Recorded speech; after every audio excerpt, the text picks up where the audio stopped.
All right, let's talk about something that's a huge challenge for anyone who's serious about their fitness, Ramadan. How in the world do you get through the month of fasting without losing all those hard-earned gains? Most people really struggle with this, and they tend to fall into one of two traps. So today, we are going to unpack a much smarter way to train that avoids those pitfalls completely. So most of us fall into one of two camps, right?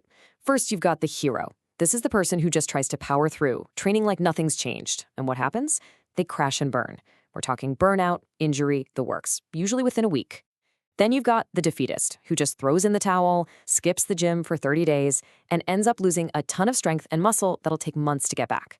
Let's be real, both of these approaches just don't work. So that leads us to the big question, doesn't it? Is there a better way? A path that lets you stay fit without wrecking your body or, missing the whole point of the month? Well, the answer is a huge, resounding yes. It's just about being smart, not just strong. And that third way, we're going to call it adapted training. See, it's not about stopping, and it's definitely not about blindly pushing through the pain. It's all about being strategic, and it's built on just a few simple core principles. Okay, the first and honestly the most important principle is all about shifting your mindset. This right here is the golden rule. During Ramadan, just maintaining your strength and muscle, that is a massive victory. You have to remember, you're dealing with less than ideal hormones, your sleep is all over the place, and your energy is limited. Chasing new personal records right now, that's just a recipe for disaster. The goal is simple. Hold on to what you've built. So how do we actually do that? How do we hold on to that muscle? Well, it all boils down to this one key idea.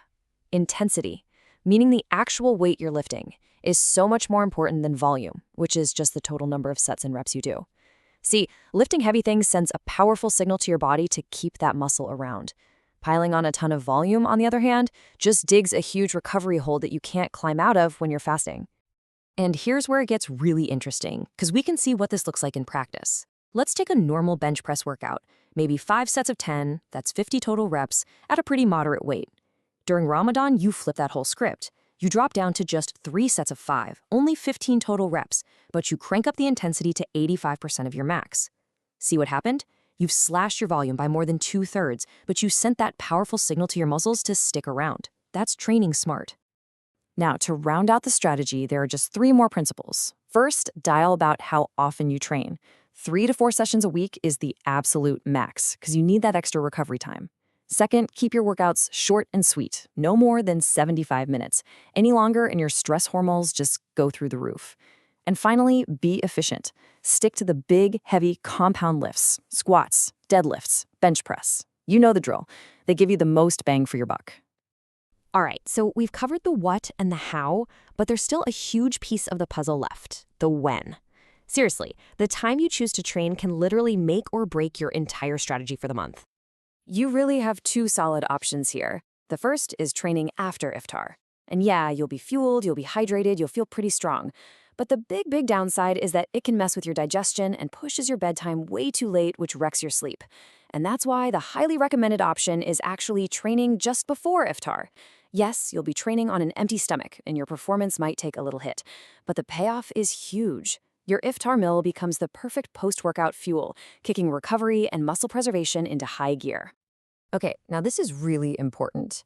Even with the absolute perfect plan on paper, you have to be ready to adapt.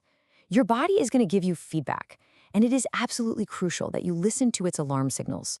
So here are 5 red flags you cannot ignore. 1, if your strength consistently drops more than 15%, it's time to back off the volume. 2, if you're feeling totally exhausted even when you're not in the gym, you might need to take a deload week. 3, getting less than 6 hours of sleep for a few nights in a row, you have to reduce your training frequency.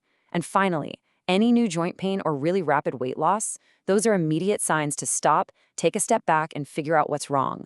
Don't be a hero, be smart. Phew, okay, we have covered a lot of ground. So let's put it all together. Let's boil it down into a clear, simple, actionable game plan that you can use for the entire month. Ready? Here is your 7-point game plan. Number 1, your goal is maintenance, period. Don't chase records. 2, prioritize lifting heavy, not for a long time. 3, train just 3 or 4 times a week and keep it under 75 minutes. 4, focus on those big, effective compound exercises. 5, Aim to train right before iftar if you can. 6. Swap out your intense cardio for some low-intensity walking. And number 7, the big one, always listen to what your body is telling you. And that brings us to our final takeaway. And honestly, it might be the most important one of all.